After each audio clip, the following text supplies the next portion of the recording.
خودی کی تلاش،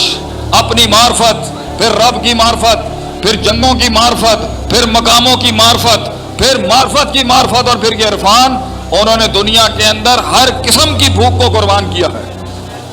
تو آج اگر مسئلہ خراب ہے، گھر برباد ہیں، پروجیکٹس فیل ہیں، ٹیم مینجمنٹ نہیں چل رہی، لوگوں میں ویژن نہیں اتارا جا رہا، لوگوں کی سیاستیں سمجھ نہیں آ رہی، برانڈ مینجمنٹ نہیں ہو رہی، پروجیکٹ مینجمنٹ نہیں ہو رہی، ٹیکنیکل ریزولو نہیں ہو رہے، اگر اسٹریٹجک مینجمنٹ نہیں ہو رہی، بچے کہے میں نہیں آ رہے، بیویوں کے ساتھ انٹیگریشن نہیں ہے، خاندان آپس میں کوآرڈینیٹڈ نہیں ہے، مسئلہ نفس کا اور دل کا ہی ہوگا۔ آپ نہیں کر سکے اور میں نہیں کر سکا، آپ نہیں اتار سکے اس کے اندر اور میں نہیں اتار سکا۔ اس لیے یہ جو 11 قسمیں کھا کے اللہ نے کہا ہے قد افلح من زکاہا، کہ اندر سے جو پاکیزگی ہے، self purification, self augmentation, self clearing, self analyzation, self analysis and self rectification,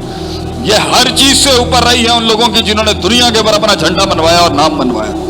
اور دوسری چیز جو نبی کرتے رہے وہ ہے علم، وضع الشیء علی موضعہ، چیزوں کو اس کی صحیح وضع پہ رکھنا،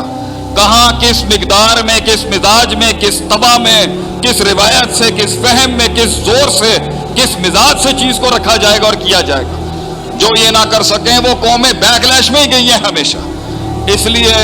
میں اسی پر آج کا درس اختتام کروں گا کہ اگر پاکستان نے دنیا میں اس سپر پاور کی طرف جانا ہے، اس کنزورشیم کی طرف جانا ہے کہ وہ دنیا کو لیڈ کرے، ہماری وفاق نے، ہمارے صوبوں نے، ہمارے ملک نے، اور یہ پرائیویٹ چھوٹے چھوٹے سے لے کے بڑے بڑے پروجیکٹس نے، اس کو اپنا محاسبہ ہر وقت کرتے رہنا پڑے گا کہ میں کیوں کر رہا ہوں۔ خوف کو ڈیل کرنا پڑے گا، اندر کی بلاؤں کو منہ دینا پڑے گا، اور ڈر سے لڑنے کے لیے میدان میں شک کو دور کرنا پڑے گا، یقین کی وادی میں آنا پڑے گا، مگر شک کی وادی میں بھی جانا پڑے گا اور یقین کی وادی میں بھی جانا پڑے گا کہ حاسبوا انفسکم قبل ان تحاسبوا، اپنے نفس کا، اپنے دل کا ہر وقت محاسبہ کرتے رہیں اس سے پہلے کہ کوئی اور شے آپ کا محاسبہ اور چیک لے لے۔ اس لیے جو قومیں، جو پروجیکٹس، جو نظریے، جو فلسفے اپنا سیلف چیک سٹرونگ رکھتے ہیں،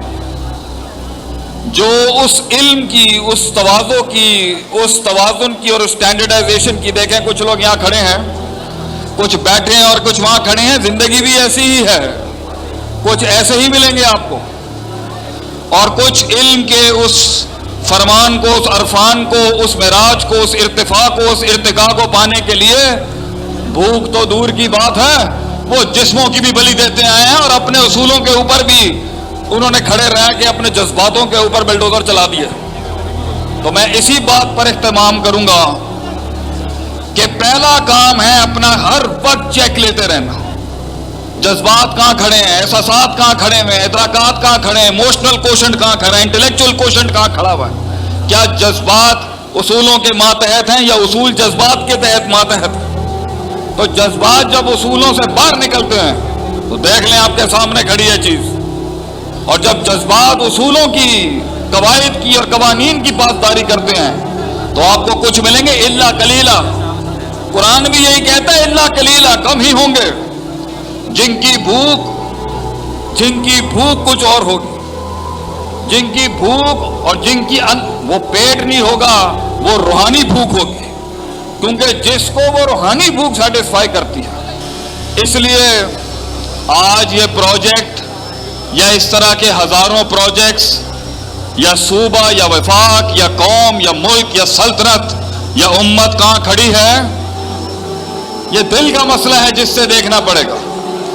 کیونکہ آپ صلی اللہ علیہ وسلم فرماتے تھے پروڈکٹیو ڈیولپمنٹ کے باب کے اندر کہ دل ٹھیک رکھنا اپنا۔ تو کہیں جو لوگ کہیں کھڑے ہیں ان سے بھی ان کے دل کا سوال ہے، اور اگر کوئی لوگ کہیں پہنچ گئے ہیں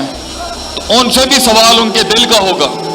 اور اگر کچھ لوگ کہیں پہنچ کے آگے نہیں جا پا رہے تو ان سے بھی سوال ان کے دل کا ہے۔ اس لیے نبیوں نے دنیا میں آ کے 3 بڑے کام کیے ہیں، ان میں سے ایک ہے یزکیہم، انہوں نے دلوں کو صاف کیا ہے، اس کے اندر اصولوں کی تعلیم کی بنیاد رکھی ہے، اس کے اندر سیلف چیک کروایا اس سے کہ جذبات، ادراکات، احساسات، انسان کی سوچ اور عقل اور اصول میں کہاں کہاں تشدد، تساہل اور افراط تفریط ہو چکی ہے۔